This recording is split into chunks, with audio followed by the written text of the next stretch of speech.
This time on Holy Ghost Notes. Okay, and blah, blah, blah. I don't know what else there is to say. That's what my mom said, too. What a rush.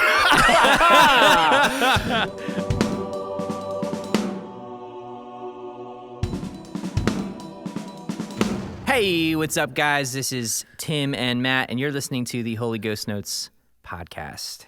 What's going on, Matt? What's new with you? That's right.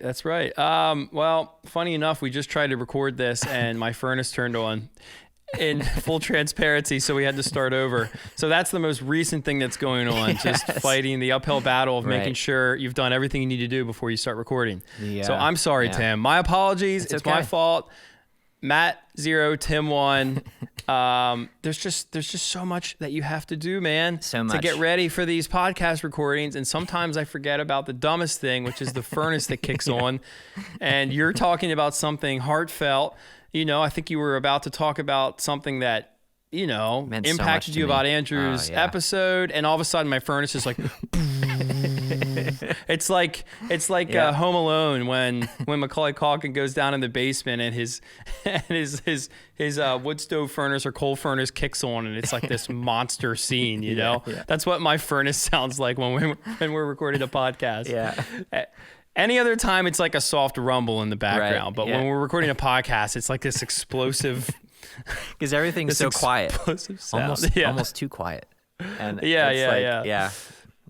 We should have kept it, but we should have kept it. It's not okay. So anyway, things are going really well. We just most recently with the band, we just did this Thrill Seeker live stream 15-year anniversary show. Yeah. It was a lot of planning, a lot of work, and it worked. It was a success. Did you see it? I tried to. I couldn't watch it live, and then when I went back to it, it expired. So I was like, already, I had my popcorn, I had my laptop in front of me, and I went to the site all prepared, and no bueno. Ah, man. Yeah. 48 hours wasn't enough time. 48 hours was not enough time for me. Okay. But one of these days, I'll catch the Christmas Burns Red show.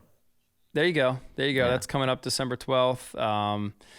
Anyway, it was fun. So if you're listening to this and you missed it, you can get your tickets now to Christmas Burns Red happening December 12th. Bunch of Christmas songs, bunch of ABR songs. But we don't have to talk about Christmas right now. It's Thanksgiving. Right. So if you're listening to this, Happy Thanksgiving. It's either the day before Thanksgiving, or Thanksgiving came and went. Either way, Happy Thanksgiving. Yeah. That's right. Happy Thanksgiving. What do you do for Thanksgiving typically? I know you have a big family. What do I do? Do you all fit in one room? Legally with COVID right now? No. Right. No. It's not. No. But yes, we do. Okay. There are 8 of us Griner kids. Mm-hmm. And then everyone's married but me, so that doubles. And then my parents, and then there are I think 9 grandkids. Wow. Yeah. It's a group. It's a banquet hall size group. Who covers that cooking cost and time? That can't be on your mom still, can it? Some of it for sure, but not all of it. Some people like to cook more than others, and they usually pick up the slack. Okay. I don't really love cooking all that much. Do you like cooking? Do you like spending time cooking something up in the kitchen? I enjoy cooking. I don't enjoy cleaning. Oh, yeah. It's the cleanup that's the worst part. It's like knowing, okay, I'm getting this pan messy and this pan and all the dishes, and it's, they're not going to clean themselves, so. See, I'm okay with the cleanup part because I can see the immediate result of the work I'm putting into it. With cooking, it's a little bit more... I don't know. It's delayed gratification, and I work so much off of a task, setting my mind to a task and doing it. Sure. And then just getting to the end of it, and everything's great. Yeah. So if someone else wants to cook, I'd be happy to do the cleanup. I just ate. I'm full. I'm feeling good. Right. But Thanksgiving is definitely a chore for a family of our size. On the note of Thanksgiving, though, while we're talking about this. I don't know about you guys. I don't know about you, Tim, but 2020 has both flown by. I can remember back to March when we went on tour for 3 days. And also at the same time, it feels like the longest year. And obviously, we don't have anything to categorically define each week, day, week, and month. We don't really have the same events and stuff, but we still have holidays. Right. We still have holidays, and we have Thanksgiving, which is an important time to think about the things in our life that we really do have to be thankful for. Yeah. And we have a lot to be thankful for. We have do. a lot to be thankful for. And I think the more that we dwell on those things that we can be thankful for, the more the fear and the uncertainty that has crept into our society and into all of our minds with COVID and with the political landscape and just everything that's going on. If you can fill your body and your spiritual life and your emotional life with this idea of just being thankful for what you do have, then it will displace the things in your life that really aren't doing you any good, right? And you really aren't in control of anyway. And I think it's timely that this episode in particular comes out very close to Thanksgiving, right? Because Andrew is just the kind of guy, and you'll hear this over and over again. He won't necessarily say this about himself. We won't necessarily, beat this up either, but he has a lot that he could dwell on and that would keep him down in the dumps. And he's chosen over and over again to say, you know what? I know this terrible thing happened to me, but I'm going to pick myself back up, Right. It's up to me to do this. Yeah. And that comes from a place of gratitude and thankfulness. It comes from a place of saying, I'm making a decision to not dwell on the things that I could. I could, I've been given this, tough card, bad card, whatever you want to call it. Yeah. I have every right in the world to do that, but I'm going to actually focus my attention over here on something else. Yeah. And that's created this avenue for him where he has a clothing company. He has new musical projects. He's fun to talk to. He's hilarious. He's not, it's not like a therapy session every time you talk to Andrew, which it certainly could be, man, because he's been through the mill. Oh, yeah. Yeah. He's just been through it all. So I just really liked this conversation, and I only just talking about it now, I'm realizing, dude, Tim, this is timely. I don't know if you planned this. I certainly did not. I didn't plan it. Nope. Thanksgiving week release is cool. Yeah. So, well, between the 2 November episodes that we're releasing, I think thankfulness is certainly a topic that will shine through. If you haven't listened to our last episode yet, check that out too. It's about thankfulness, being thankful. But yeah, man, I have the same exact thoughts about this episode. I've heard things about Andrew prior to recording this that, I knew it wasn't going to be a down in the dumps, pity party type interview. Right. But the fact that this was one of the more fun, jokes left and right, Sure. that was surprising to me. It was almost the full opposite of what it could have been. To your point, that's true. This guy is not wallowing in self-pity at all. Yeah. Yeah. And I don't know about you, but this was one of the only interviews that I got chills during the interview. I was my hair was standing up on my arms, goosebumps, and that's special. It's rare, For sure. Part of it was the story that Andrew was telling. I'm sure you guys will know exactly what point in this interview I'm referring to when we get there. But it was also just him, his demeanor, the way that he was talking about his experience. It's powerful. It is. And it is a great reminder for all of us, especially during this time. Yeah. So, yeah. Absolutely. Yeah. Yeah, it's very timely. So I'm sure you guys will enjoy this. One thing I want to mention before we get into that is if you are a member of our inner circle, thank you very much for your support over the last couple months and this last year. It's awesome to have the support of a community who believes in what we're doing. Yeah. We are using the little bit of money we have coming in to buy important things to this process, like this Shure SM7. And we try to give money away as much as we can, and we pay other people to do work that makes this podcast better. So anyway, thank you very much. We really appreciate it. If you're interested in becoming a member, here are some things that you get. And if you're a member and you just don't know, here are the things that you have access to depending on your tier level. I have a website, macrunnerlessons.com, and I have every month we have a new August Burns Red song that's put up there with a couple different speeds. Here's how to play the song, and then I have a monthly contest. We also do weekly drummer hangouts. So this last week we had Aaron Spears on. We've had Luke Holland on. We've had Adam Gray on a couple times. So those are really fun. Actually, I think, right? We've had Andrew on. Yeah. Yep. Happens every week, 8 p.m. Eastern Standard Time. And if you're a member, you get the Zoom info to be there. So it's a great community. It's pretty small. I have about anywhere from 20 to 40 people that show up for that, every week. And it's a tight-knit community. I pretty much know everybody there. Mm-hmm. And then I'm just starting to do course videos on the site as well. So if you're looking to learn drums or you're looking to just get out of a rut that you're in, my first course is going to be Grooves, a Grooves course. So you'll have access to that as well. Some of the things that you also get, Tim, how about you talk about them, because I'm just going. And I have to pull up the website because I don't actually remember exactly what everyone gets. But we have a number of different tiers, as Matt mentioned. Our single stroke tier gets you immediate access into our inner circle community, which is arguably the best thing that you can get at any tier, because this community is so cool. Yeah. I'm not just saying this. They are some of my best friends, and they're just the coolest people. The conversations that we have are very fulfilling to me. They're also very active. Very active, yeah. And they've actually gotten together, a group of them just got together in Ohio. Some of them drove out from PA together, and they all met up, and, I wish I could have been there, actually. These people are so cool.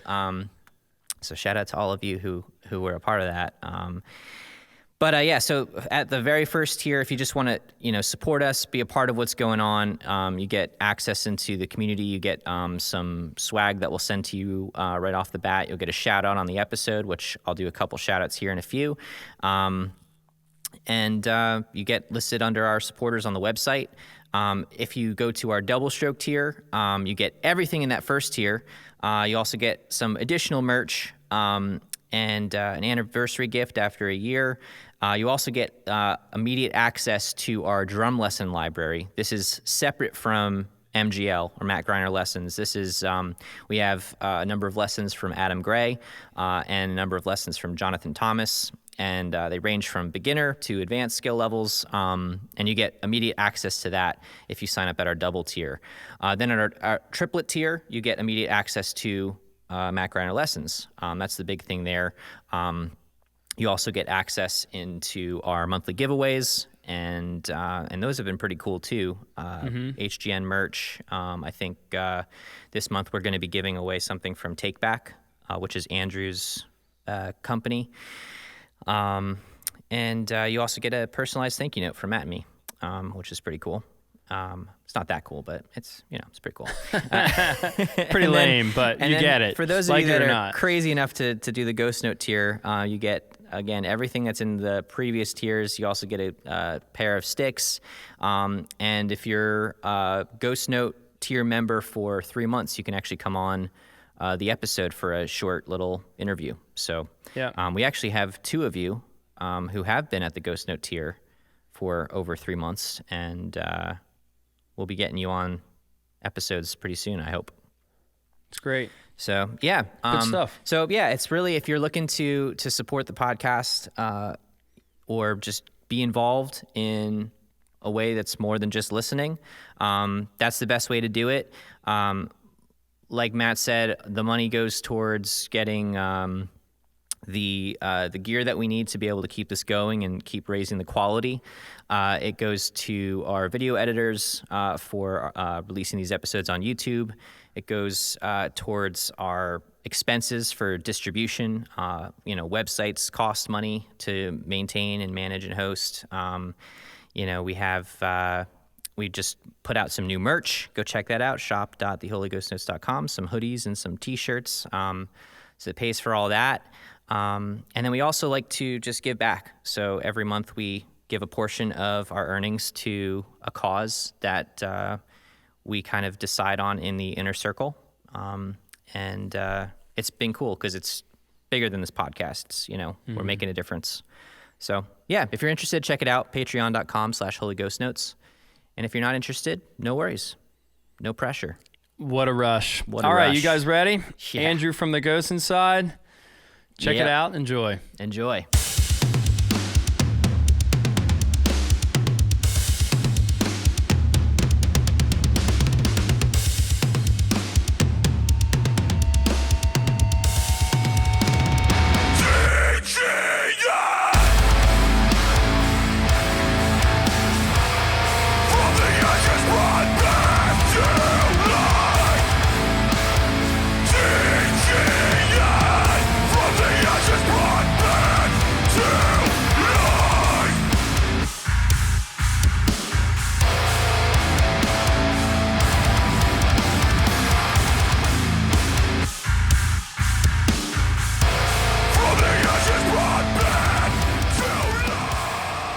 What's going on? This is Matt and Tim from Holy Ghost Notes, and we have a very special guest today, Andrew from The Ghost Inside. Andrew, thanks so much for joining us. Yeah, how we doing, boys? Thanks for having me. I appreciate it. Yeah, man. It's a pleasure. Absolutely.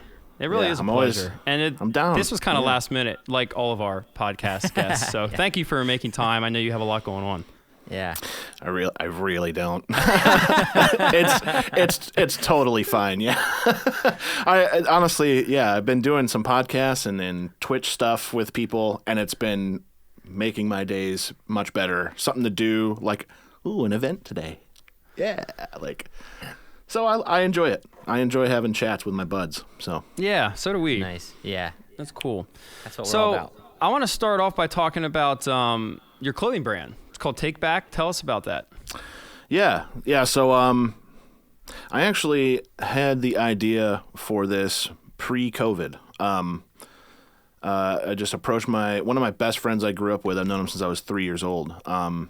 We're both pretty big nerds about like Nike and like streetwear stuff. We're always sending each other like, oh, this looks sick, this is cool. Like we both have a way too many shoes, way too many shoes, and we just kind of like took that, and I was like, dude, why don't we both also, we both kind of have like a little bit of a history in Photoshop. I used to design merch for bands before like my old band even did anything, when we were still like a local band grinding in our hometown, you know. Yeah. I would design merch for other like bigger names. Like I did stuff for like Lygia and Amir and stuff. So back in like 2006 and 2007. So I have a little bit of experience there. So does Sam. He would do the same thing. That's my partner at TakeBack. And I just was like, dude, it's been years, but like we should just start our own thing. We should do a new brand. Like we should do a clothing line. Like he has a 9-to-5 job, but he has the time to dabble around on Photoshop, and we just started talking about the possibility of maybe doing this together. And it took us a while to think of a name, and we were like, well, dude, like Sam is a veteran, and he got severely injured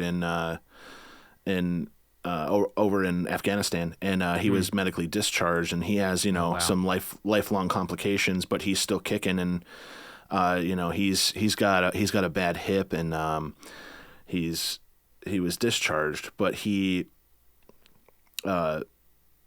thriving now. And then we were talking about, like, both of us, like, I went through this accident, this bus crash with the band, and both of us have gone through this adversity, but kind of like bounced back, and we're like doing our thing now. And he's got a family, and he's just like, it's really heartwarming, and it makes me happy to see, because he's my best friend. And then I'm doing my thing, and we're just like, dude, we got to make the brand about, like, the idea behind it is like, whatever terrible things happen, or like how negative things may seem, or dark things may seem, like there's always, I think, a personal choice within us. I really believe that, to either, throw a pity party about it and do nothing, which helps no one and not yourself, or say no. Like, I'm gonna make this right. Correct yourself. Correct the things you think are wrong in your life. And that's kind of where take back what is rightfully yours.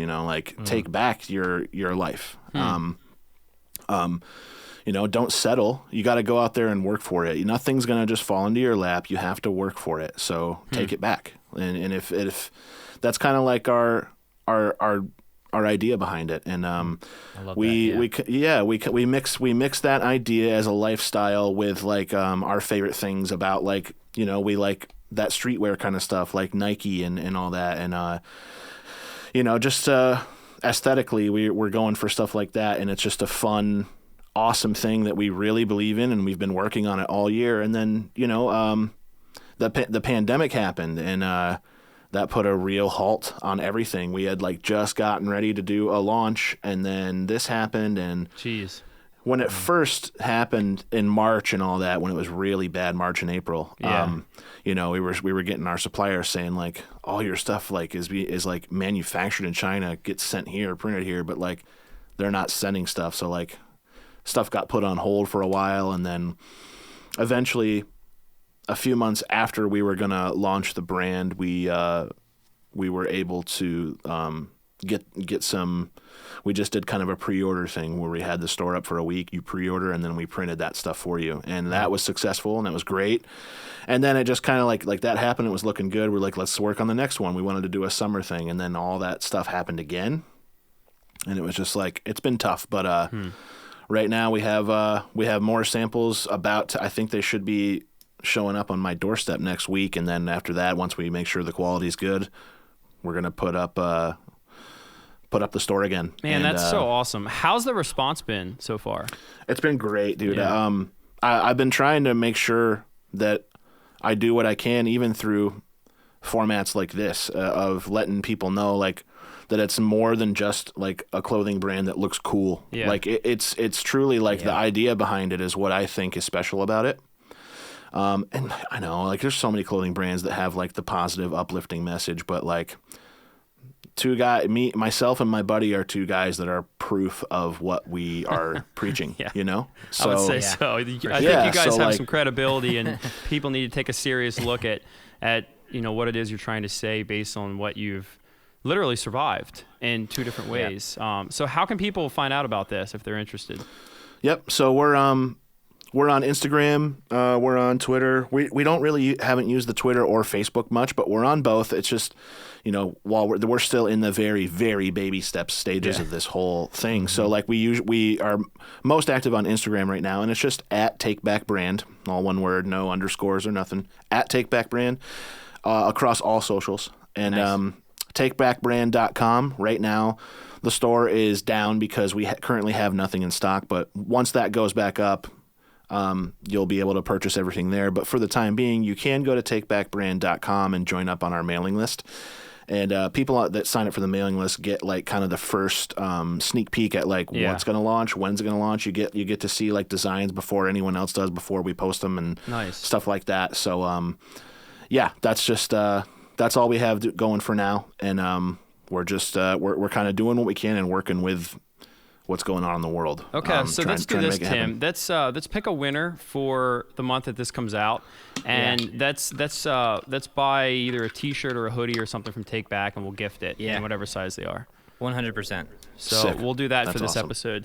I want to talk a little bit about a tour I did with Architects. So Sam, the vocalist for Architects, I love him. I was hanging out with him after a show. Love him. He's my bro. I love him. He's one of the best to ever do it as a vocalist, and as a person, he's great. But he said, actually, kind of the same thing you just said about him, that you're one of his favorite people, his favorite people to tour with, I think is what he said. And you seem to have that effect on people. And so without grandstanding, I'm not grandstanding because Sam said it. I didn't. Sam did. Right. But I would have to agree. What does the music industry mean to you? That sense of family, and when you think about someone like Sam and a band like Architects, just such a monster band of musicians, and but then Sam, he's your friend, and he talks about you like that. What does the music industry as a whole mean to you? I think it's so amazing. There's so many aspects to it. Like, how amazing is it to be able to travel the world to do what you love and kind of get paid for it, or you get it paid. You get your travel at least paid for. That's enough, even. Yeah. And you get to go to all these countries and play for people, doesn't matter how many, you get to do that. How many people can say that? And that's like the dream come true. And that's amazing and so grateful. And it's just, I mean, what a rush. What a rush. Yeah. I was thinking that too. What a rush. So like, being on stage, we know that feeling and how amazing it is. But like, I think what it's all about, dude, is the stuff that kind of goes on with your tour mates and making those friendships, those relationships, and like becoming friends with people. And some of these people become lifelong friends. Like Sam is an example of someone I talk to all the time. We just you just hit it off with certain people, and you never lose touch. And those friendships mean so much to me, man. And those experiences and memories with people, like, you can't put a price on that. Isn't that just something else? It's just a delight, isn't it? Sam is. I'm so delighted in Sam. Too cool. Yeah. Too cool. That's another one. So in case you're wondering, what in the hell are these guys talking about? These are all Adam phrases that he probably stole from someone else. Adam Gray from Texas in July. Adamisms. I like that. That reminds me of Scott Vogel from Terror. He used to have things that he'd say on stage that would kind of catch on like that. And someone made a website. It was like vogelisms.com. Oh, yeah. I don't know if it's still up or not, but it's a good word. Yeah. Adding ism to anything works. Yeah. 50 phrases of Adam Gray. Yeah. Yeah. .com. All right. What a rush. What a rush. rush. That's just something else. Delightful. It's a delay. You guys don't know this just happened, but we just spent about, 30 minutes trying to figure out what's going on here? Had to have been something like that. Yeah, it was something like that, but it was worth it. We got to chat a little bit off we script. We're all perspiring. Andrew turned his fan back on. He was sweating so much. That's right. We got it going though. That's so right. we're back. All right, here we go. Right. Tim, I got the question, and it's going to sound so forced because I already asked it and you already started answering. But here we go. It's all good. So this is Matt's question, but we both saw a kit that SJC built for you with lights inside the red acrylic drum, and that's such a cool kit, and it just made us think, what's your current setup look like? Does it differ from your kit setup prior to the accident? What are you working with these days? Yeah, so it's as far as like, the pieces, it's a 4-piece, which I've been using for 17 years now. Just a 1 rack, 1 floor, kick and snare. With that kit, I do hi-hat, crash, ride, China, and I added a splash spiral stack in there. Ooh. Just kind of wanted to experiment. I don't ever see myself using it live for TGI stuff because we don't have any splash or stack parts, although maybe on not this new record we just did, but the next one I'll incorporate that a little more because I love abusing a stack. If you have an extra cup of coffee before the show, it might work its way in.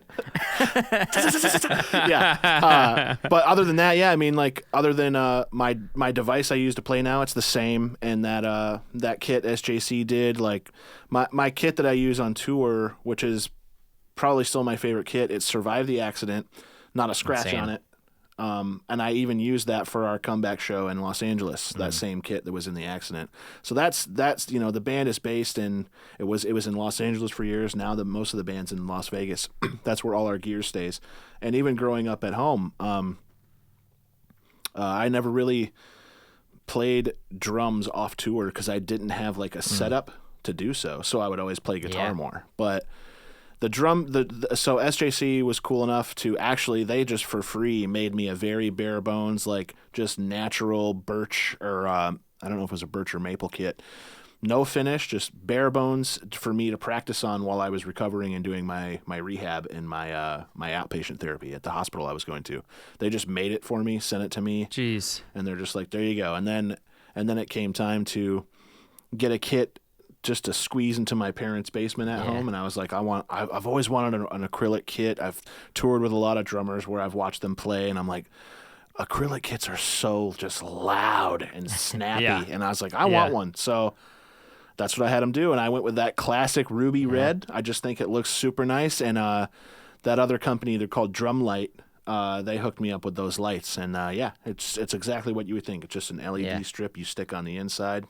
You can control it with like a remote, one of these remotes that look like that, and just makes it look cool, and it's just fun. And other than that, the only difference is the device that I use now, which my dad came up with the idea for. That's basically what got me to play drums again. Wow. So Okay, so Andrew, you're a man of many talents. I've been told that you are actually, Adam Gray told me this, that you're good at impersonating people. Is this true? How did this get started? What's your greatest impersonation? Oh, I don't know. I don't really know what my greatest is, because I think they all suck. But people tend to tell me that, like, how do you do that? And they're mind blown. But I mean, Adam probably gets more of it than anyone, because Adam and I, and usually a mixture of a few of his close buddies, play Call of Duty together over Xbox Live. I mean, when Warzone first came out, from March to like July, I mean, we would play every single day for hours. And it was like we were like hanging out every day, just over a headset. So that's so awesome. Adam and I mean, there's full days where we went not talking in our normal voices the entire time. One of them we do that I really enjoy is we kind of do this like raspy, like New York voice kind of guy, like this, and it's like okay, and blah blah blah, and like we'll just be silent, and then like Adam will die or something, and he'll go, okay. Or like his buddy Cody will come in and say something, and we'll just go, okay. That's a super common one, but they're like kind of like we got this guy's called Vinny, and he talks like this. He's from New York. He's like a real raspy guy. He's from like the Bronx or Brooklyn or something like that. So that's one we do a lot.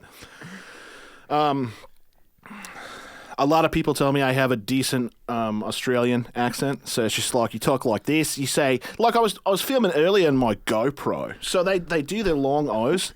It's almost like Oyo. But like I exaggerate. You've been to Australia, you know. I exaggerate it, but it's like, oh yeah, mate, how you going? Good, yeah, nah. Yeah, just go get your load out. It'll be fine. No, yeah. Sick.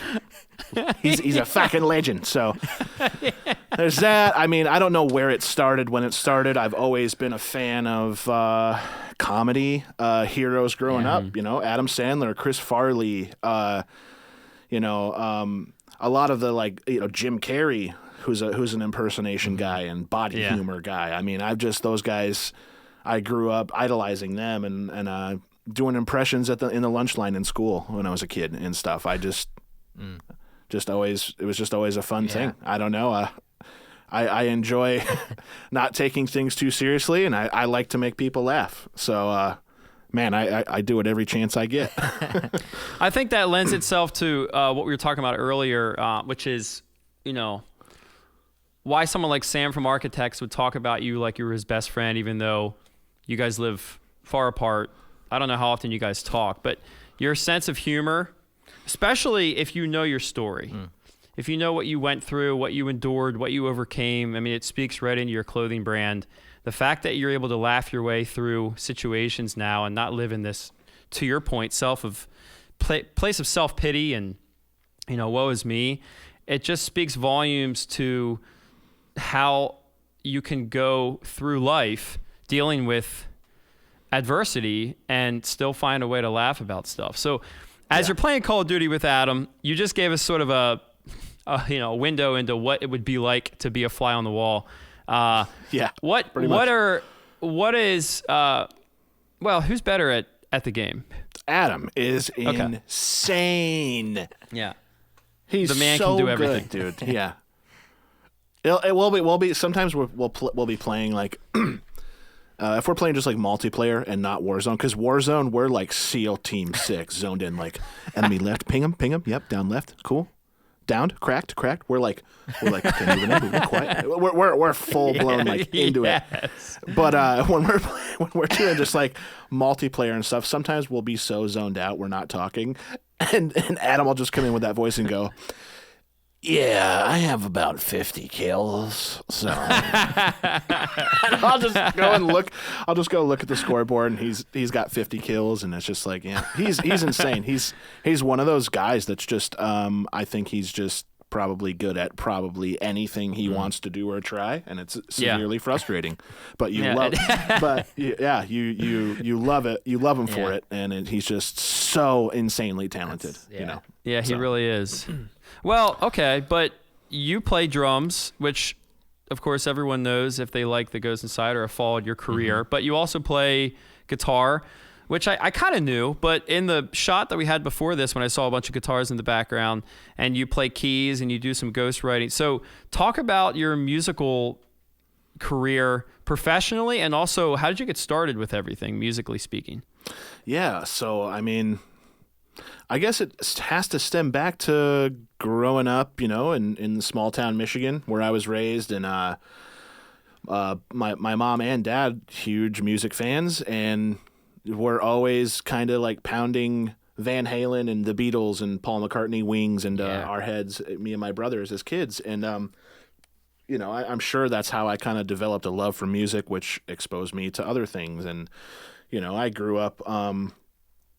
I think it went, thinking of this chronologically is pretty crazy, because it's like the Beatles, Van Halen, and then the next era was like I was all about hip hop in like Bone Thugs and Harmony, Dr. Dre, Snoop, Tupac, Biggie.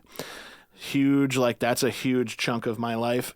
Then I got into like skateboarding. And skateboarding culture, Tony Hawk's Pro Skater, so like punk bands like Bad Religion, Lagwagon, Less Than Jake, you know, No Effects, all these punk bands in the skate world, which also sort of, that world is kind of, there's a lot of punk, but there's a lot of like metal and rock and stuff. So I discovered Slipknot and Korn and Limp Bizkit and like those like very late 90s, early 2000s, like kind of new metal bands mixed in there, which is like really my heart and soul. Like that's where I think bands like Slipknot and Seven Dust and Il Nino and stuff like those kind of bands are why I'm doing what I'm doing, for sure. Huh. But that music got me into like metalcore, and actually the first metalcore band I ever heard was a Christian band, and it was Zayo.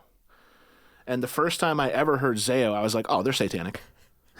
You know, at the time I had no idea. It was my first time hearing something that, like, with especially Dan Wadent's vocals. And his scream is just so crazy the whole time. With nu metal, you get the screaming and like the catchy hooky choruses singing. This was just straight, just no relief, heavy groove, and I'm just like, oh my god, what is this? And so Zayo was that first. That's what band. my mom said too. This is demonic. You're not allowed to listen to this anymore. Oh, for sure. But it like turns out it wasn't. Like it was like the opposite. Yeah. So the opposite, which is wild, and I think that band is what exposed me to metalcore, and that's what made me go like, dang, like, well, I'd say that, and you know, those nu metal bands is what really, the nu metal bands is what made me go, I think I want to play guitar, I want to play drums. Like, I started playing guitar at a pretty early age. I think I was like maybe 11 or 12. Like, I got my first guitar, and then I kind of like played and noodled around, but I just like didn't really, I got bored with it or something, and then I wanted a drum kit, and I think it was about 20 years ago that my parents got me my first drum kit, and I would just it was for Christmas, and I would just sit in my room and just try to play things along to the songs with my headphones on, and I did that enough to where that's how I never took a lesson. I was never in band or anything in high school. I just sort of picked everything up by ear. Drums always felt like they came just insanely natural to me from the first time I ever sat down on a friend's kit of mine. It just felt like that's the one that makes the most sense. So throughout the years, I played both drums and guitar. And, you know, eventually my good friends I grew up with, like, one of them started playing guitar. One of them started playing bass. Oh, one of them is a singer. Like, duh, let's make a band. Yeah. By the time we're in ninth grade, 10th grade, we're, little snot-nosed kids thinking we're cool with spiky hair and baggy pants, playing like Korn covers and stuff at our high school get-togethers and whatever. And that's where we started that my very first band. It's called For the Fallen Dreams, and they're still doing stuff. Really? But yeah, that's the first band, and we started how probably I would imagine you did with August Burns Red. You play like your city, local stuff only, then you play like a few cities over, and then next thing you know, you're like at the other end of the state. Before you know it, you're playing in the 3 states surrounding Pennsylvania. And then eventually you start to you just keep doing that over and over and over and over. And if you're lucky to have the support at a young age, like I was, my parents fully supported it, then eventually you're going to pick up some steam, and before you know it, you're like signed on a label and touring nationally, then internationally. And it's like it just all unfolded like that. Like over years of just doing that. And from For the Fallen Dreams, there came a time where I felt like I needed to move on, and I almost kind of stopped touring in general. But then I was good friends with the Ghost Inside already. We had done a few tours together, and they asked me, they needed a drummer, and they asked me to come out on tour with them, and knew them so well already that it was like, it wasn't weird transitioning from like these guys I've lived with for the last 7 years to like these new guys. It's like I already felt like I knew them pretty well. Yeah. So it was like a seamless transition. And then I've been with the Ghost Inside since 2011. Shit. Yeah, crazy. Yeah. So Man. Yeah, and then the rest is literally history. To your point about your parents supporting you, I think that's something we talked about a couple times with guests. We had Spears on here, we had Lucan on here. A couple of those guys talk about, their parents were a huge part of it. And the way you just laid it out kind of strikes me today, because it's my mom's birthday. And I wrote on Instagram something about, like, we went to the Grammys, right? And when we got to call about the nomination, it was like the first person I called was my mom. Because for years, your parents are the ones that are sacrificing the cars in the driveway, right? The noise coming from the basement, the chaos on the property. I mean, everything was happening at the farm, and my parents put up with it. All the while, she's equating us with this Zayo demonic sound.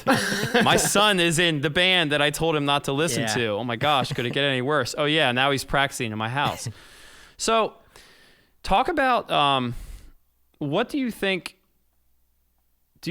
let's say you're a parent one day, okay? And let's say that your son or your daughter has aspirations to do something that just doesn't fit into what you thought their life would maybe take shape into, start a band, go on tour. Like, my parents definitely did not have that on their radar.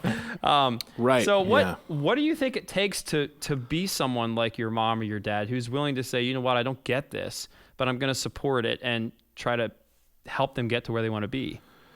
Man, that's a tough question, because like where does that come from? Like, was it my parents' upbringing that made them want me to have everything? You know what I mean? Like, or are they just inherently like, that involved and they want to be, supportive? What makes someone not supportive? You know what I mean? There's all these things that go into it, and it's just like, for me, I'm going to do exactly what my parents did. If I have a child someday, if they get into something that I just did not expect, I'm not going to tell them no, they can't.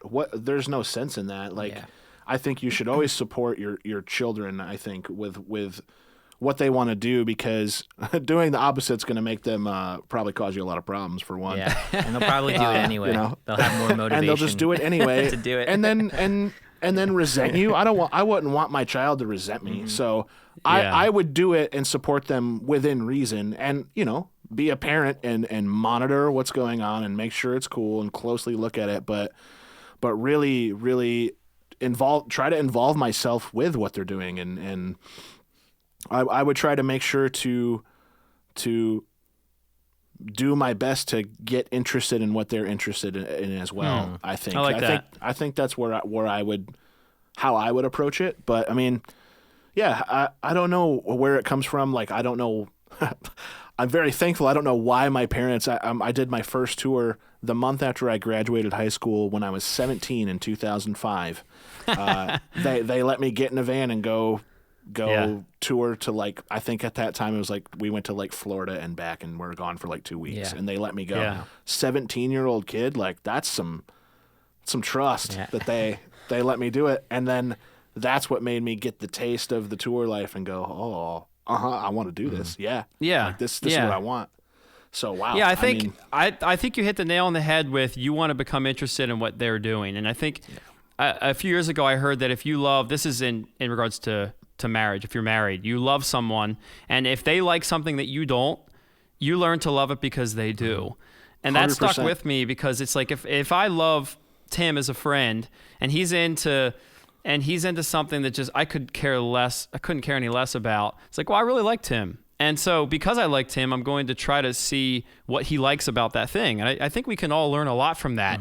It's like, if you're a parent and you're listening to this and you're struggling with what your kid's, passionate about, you love your child, and therefore use that love, which is more than emotion actually, and use it to move you to action, to say, I don't really get this, like my mom and dad did, and your mom and dad did, and Tim's, your parents did as well. You're a drummer and a guitarist, and use it to say, all right, I'm going to try to look into this and maybe learn to love it because my kid does, or my spouse does, or whatever the case may be. But I really like that point. I think that's valid. I think it's important to talk about that.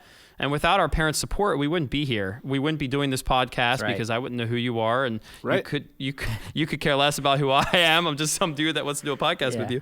Isn't it wild that, like, that's all because of, like, one choice from our parents to like be like, I'm gonna support them. Yeah. And, like, look at the path it created. Look at how many years we've been alive and what we've accomplished and stuff. It's actually really insane thinking about it like that. It is. It's very cool. It's funny that we're talking. Thank you, Mom and Dad. Yeah. Thanks, Mom and Dad. That's just too cool, isn't it? That's just so cool. It's funny that we're talking about this, because I when I found out you were going to be coming on the show, I went back and tried to do a little bit of research, and I went back to a video that I'd seen a while back of you, I guess, at the rehab facility, getting back on the kit. And the one thing that stuck out to me this time watching back was your mom's reaction. Oh yeah. And I could tell right away, oh man, she supported him. She was all about him on the kit. Man. And that was what stuck out. She loves me. Yeah. Hi, Mom. It speaks volumes, Just seeing how she reacted to you getting back on the kit was priceless. Yep, I feel incredibly lucky and grateful that I've had my parents' support from the start with this. Not everyone has that, and that's tough. And right. I still think, even if you don't have that support from your loved ones or your parents, you should just fight through it and shoot for what you want to do. And because I'm a firm believer in, like, if you don't try, you'll never know, and that bugs me. That would bug the crap out of me to just, like, I wonder if I could do that. Nah, never mind. And then just the rest of your life, you're like, I wonder what would have happened if I would have tried that. Yeah. Yep. You know what I mean? That would drive you nuts. You got to try What it. A rush. What a rush. Not just that. Like, we've talked about in previous episodes, like, if you know, like, what you're meant to do, like in Matt's case and in my case, like playing drums, playing music, being, enveloped in music, it's so what we need to be doing that when we're not doing it, we're just miserable people. And so we made the point, like, you look at all the miserable people walking around these days, how many of them are just miserable because they're not doing what they're meant to be doing, Yeah, it's a lot of that. Yeah. It's a lot of that, I think. And yeah, man, that's just the way things work out. And I don't know, man. I don't know what to say to anyone who has to kind of just, for lack of a better word, I guess, settle, for like their 9 to 5 they don't like. I don't know what to say. I'm extremely grateful and privileged to have had the support and be able to do what I've done and see the world. And I mean, this is something I tell everyone I talk to, especially now, like after our accident. I mean, I look at life completely differently now. It put a lot into perspective for me because, I mean, my doctor said you should have died 10 times over. On paper, you should have died. You're a medical miracle. Like, I had 51 different unique injuries to my body. I shouldn't be here. Jeez. Knowing that, like, for example, I have a spinal fusion. I had a column of my spine burst. It's like a column exploding and shards of bone cut through tissue. Jeez. They went in and repaired that, and he showed me the x-ray, and here's your spinal column. There was one little thing that was kind of to the left like that. He's like, you see that right there? He's like, if that would have been to the left, your pinky's width more, you would have been a quadriplegic forever. Dude. I'm lucky, dude. Oh I will take the prosthetic leg and all that. Like, I look at life differently now. Yeah. I try not to like get worked up over small shit. I still do. I'm still working on it. It happens, but then I try to remind myself at the end of the day, like, I'm just thankful to be here and that there's technology where I can walk and I'm breathing and I'm lucky I still get to make music.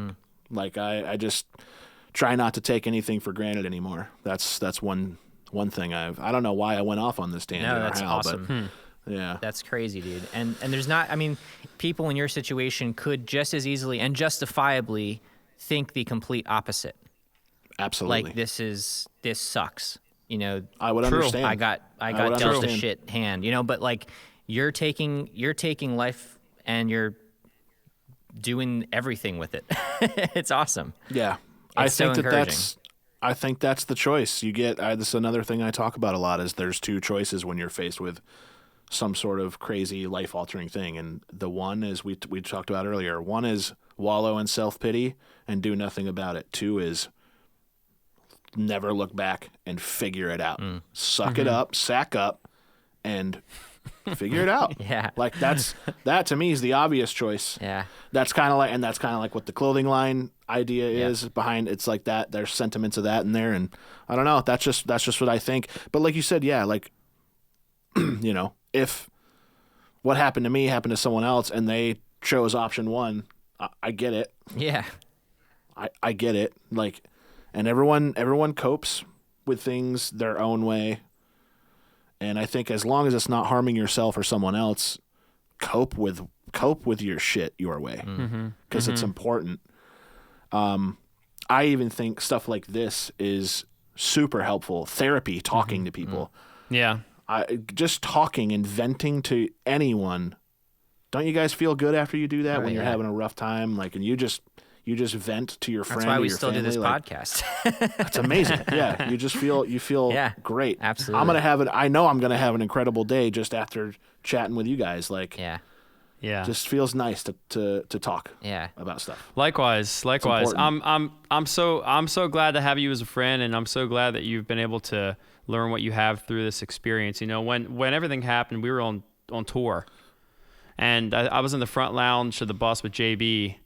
And you know, we heard the news, and we actually weren't too far ahead of you guys. We were down there in the Southwest. Oh wow, U.S. Yeah.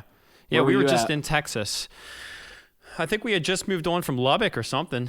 That's the last show we played before the accident was Lubbock. Yeah. And then we had a day off going to Phoenix, and that's where we crossed through El Paso. We were going to have a day off in Las Cruces, New Mexico. Yeah. And then go to Phoenix that night. That's where it happened. Yep.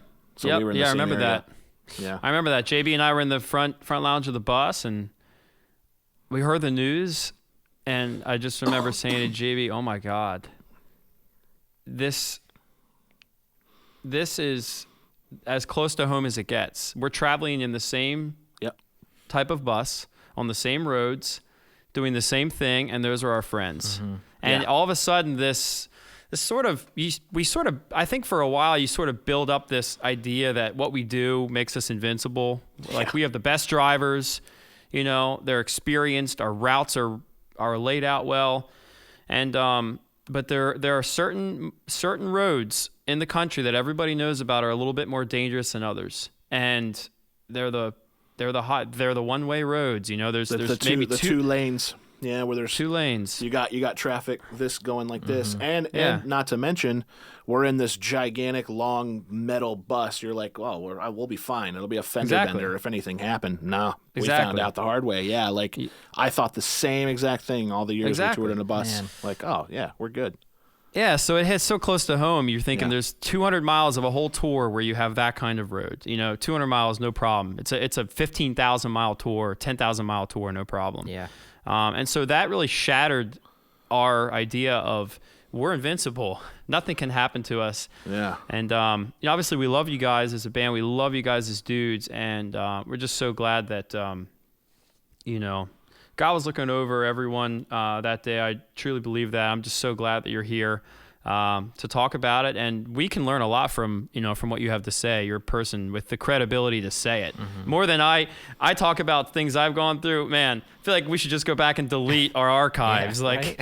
I went through some stuff. No, I mean, I learned from it, but these are some serious experiences that we can all learn from. So I really appreciate you sharing it. And of course, man. Yeah. I'm just glad that we're here to have fun talking about it and sort of laugh our way through it. Yeah. Just what a rush. It's just something. What a rush. Too cool, man. Too cool. Too cool. Yeah. So I have a question for you.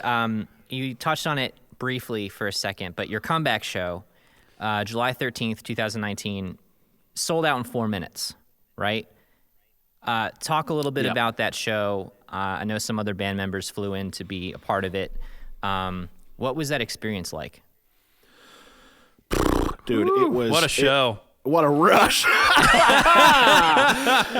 Oh, for real though, it was, man. I got some stories about this. It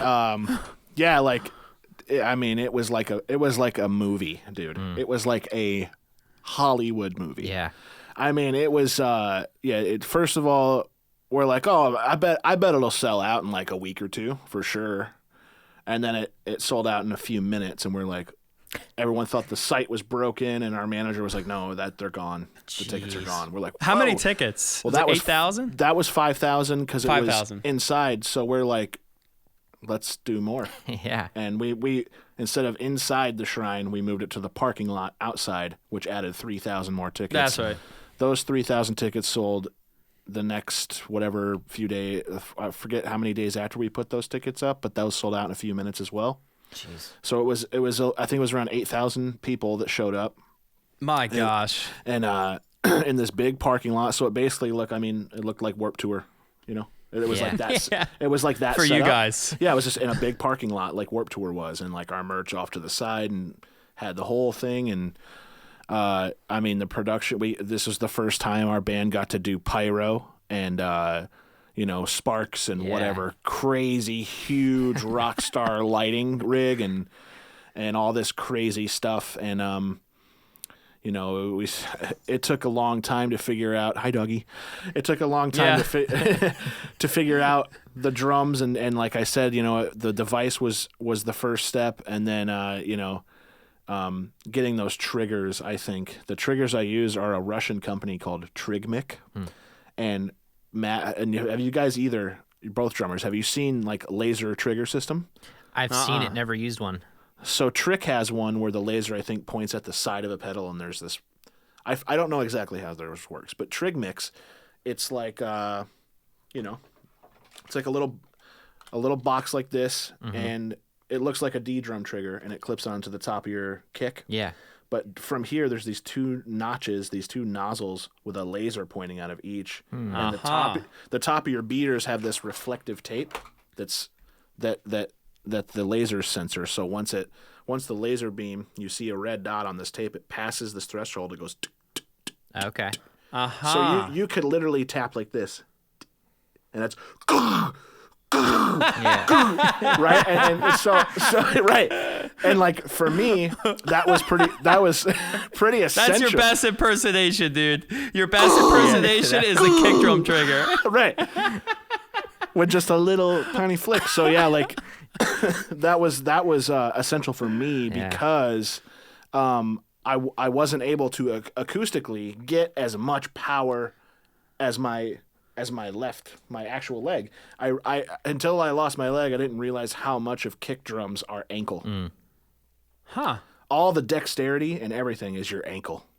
Huh. Not having an ankle makes it very difficult. Yeah.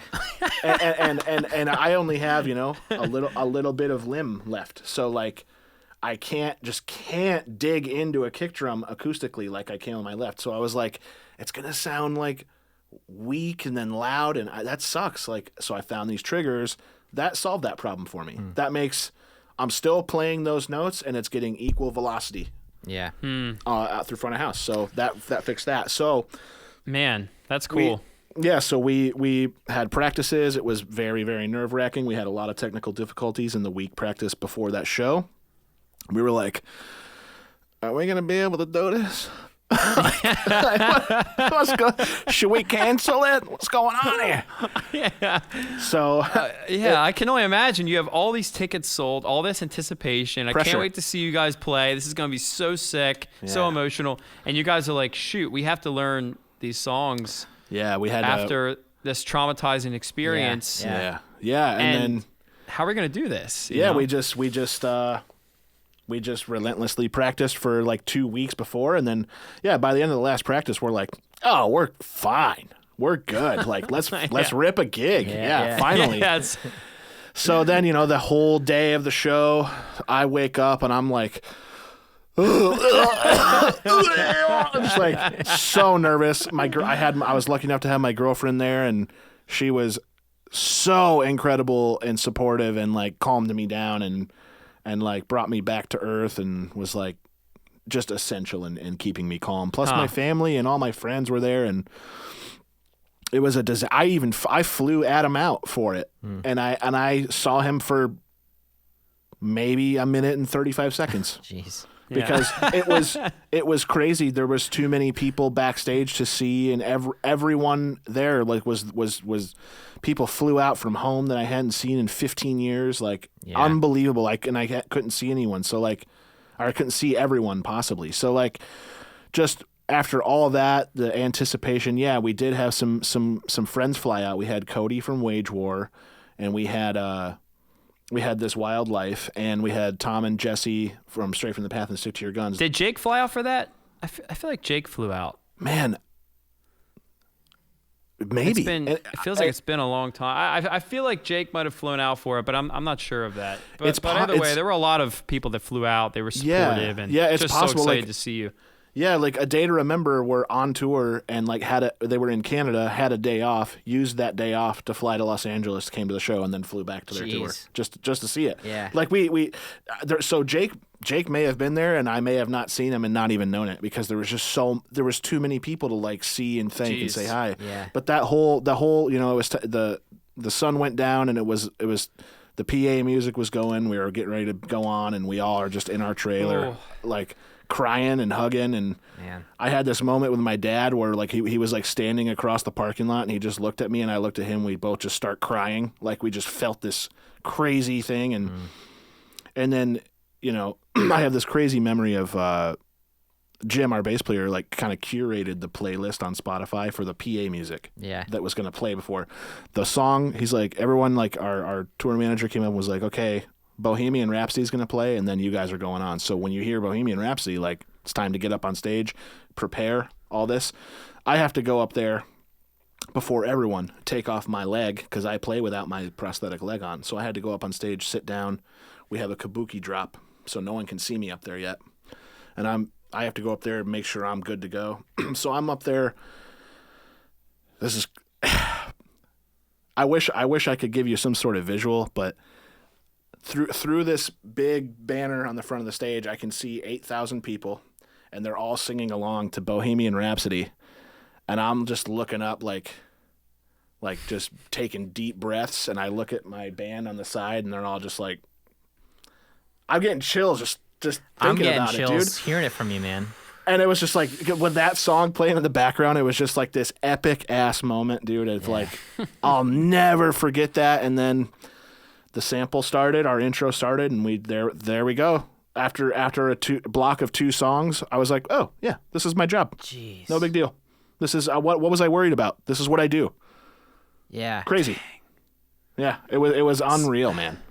So it was dark. It was dark out, right? Yeah, it was like 9 or 10 or something like that when we. I think so we went people out probably had like their lighters up or their phones. They're taking videos. So you're seeing some lights.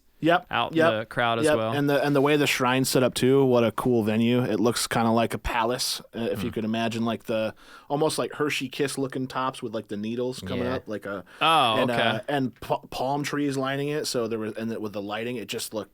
I was like, this is a dream right now. This is insane. What a rush.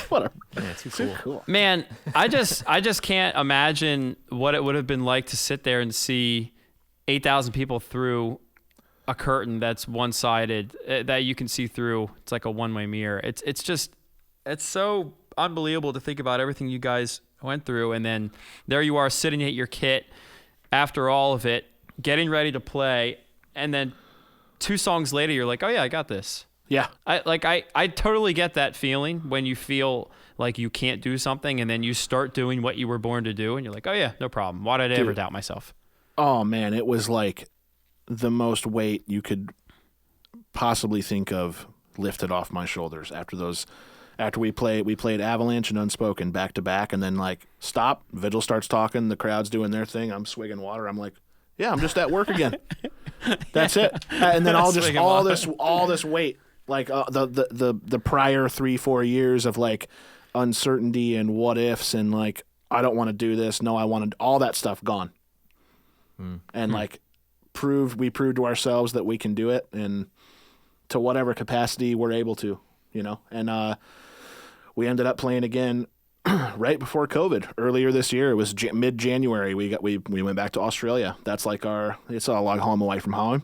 So like we just flew over there, and yeah, like we absolutely love it there. And we played a show probably about the same size as our show, and headlined all over all these like insanely talented, great bands that are all of our peers. Like Architects did one day, and then we did the next, and all of our homies were there, and that was awesome. And now we had I think like 3 or 4 shows we were supposed to play this year that all got rescheduled till next year.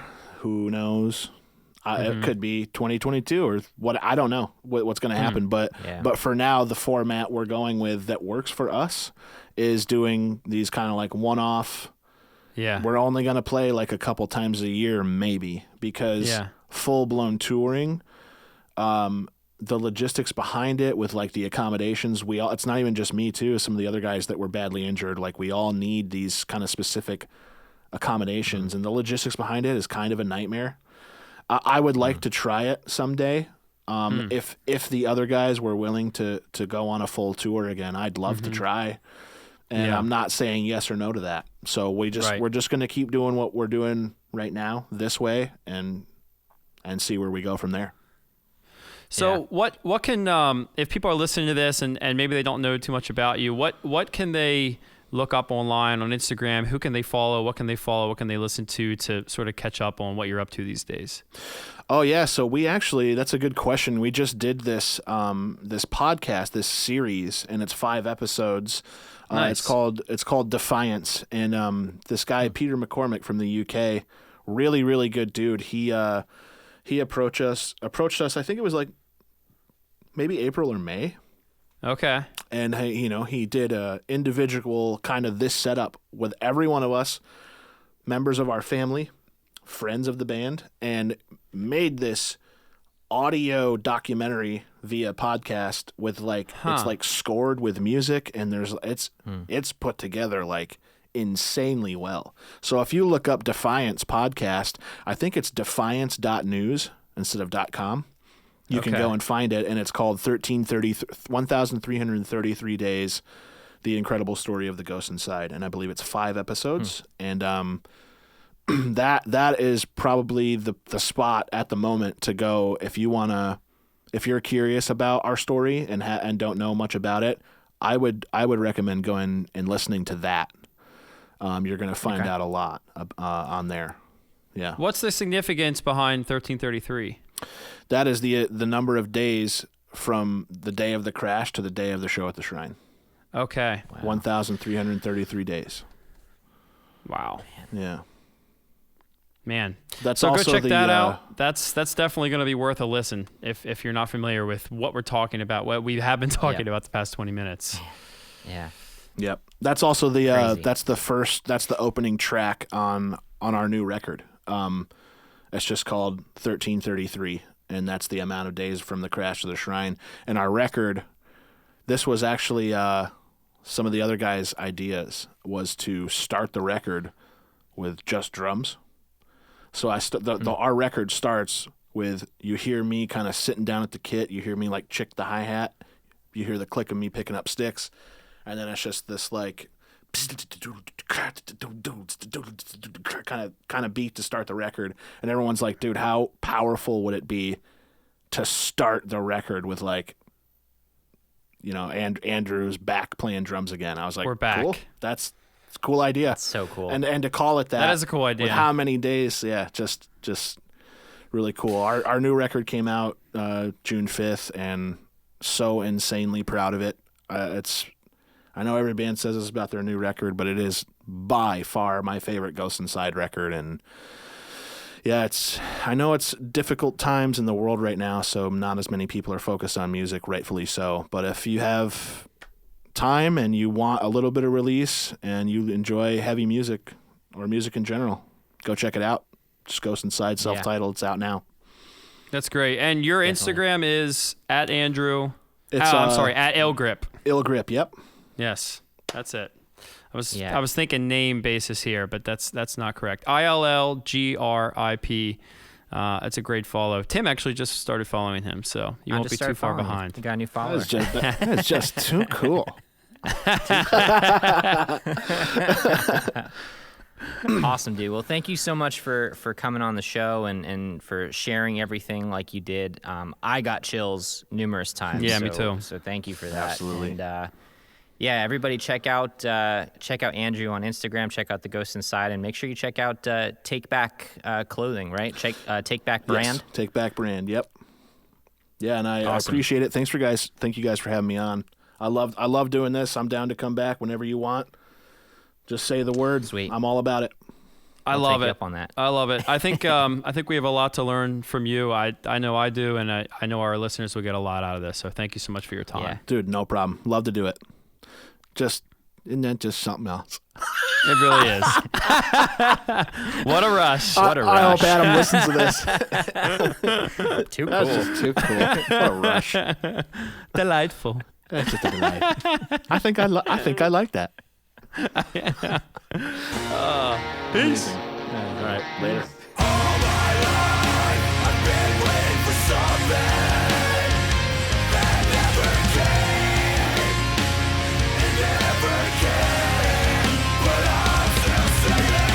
All my life, I've been searching for something to break these chains, to break these chains, but I've been swinging.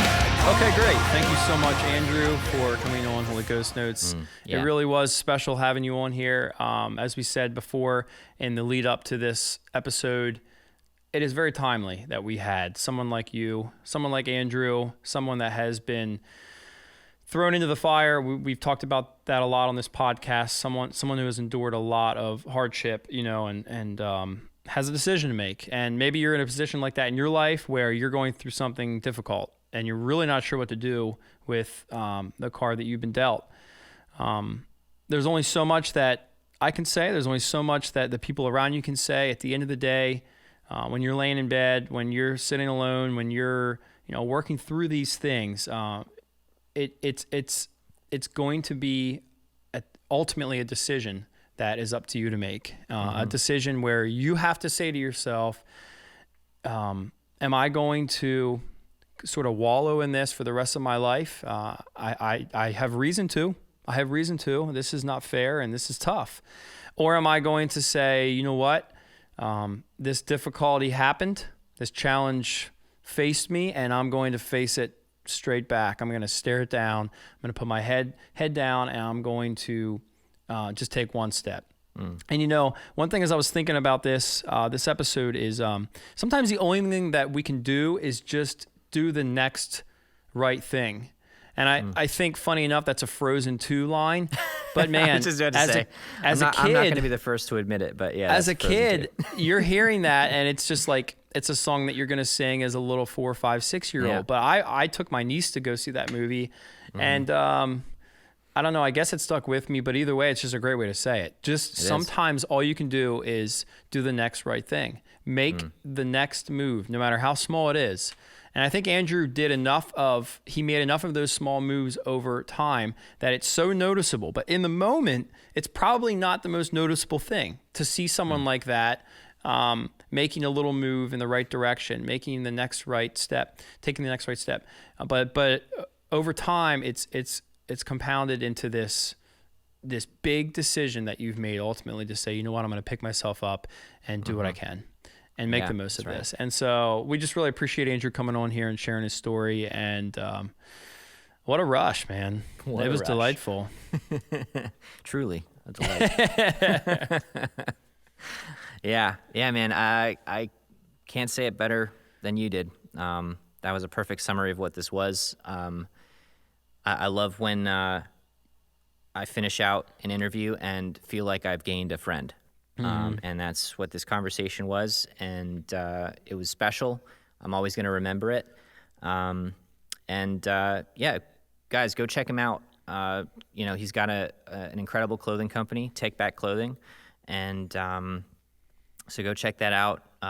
Show him some love, give him some support. And if you haven't seen some of the videos, or if you haven't seen the Ghost Inside, go check them out. But if you haven't seen some of the videos around his, recovery. They're pretty inspirational as well, so go check those out too. Yeah, I don't know what else there is to say. Thank you, Andrew. We love you. Yeah, thank you. Thanks for coming on, man. So I guess finishing this out, I'm just going to go through the typical stuff.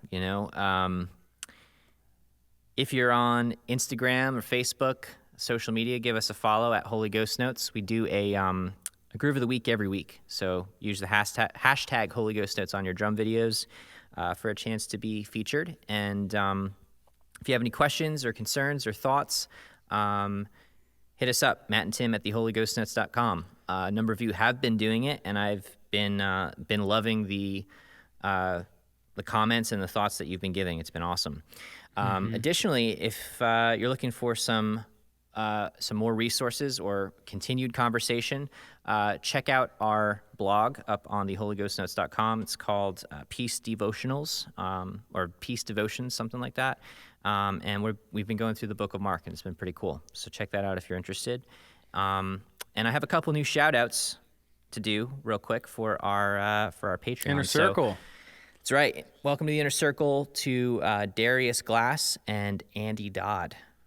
Thank you guys for your support. Welcome to the Inner Circle. It's really good to have you here. So absolutely. Thank you, all of you that check this podcast out, check this episode out. As Tim said, follow Andrew, and happy Thanksgiving. Enjoy it with friends and family, and be safe. We love you guys.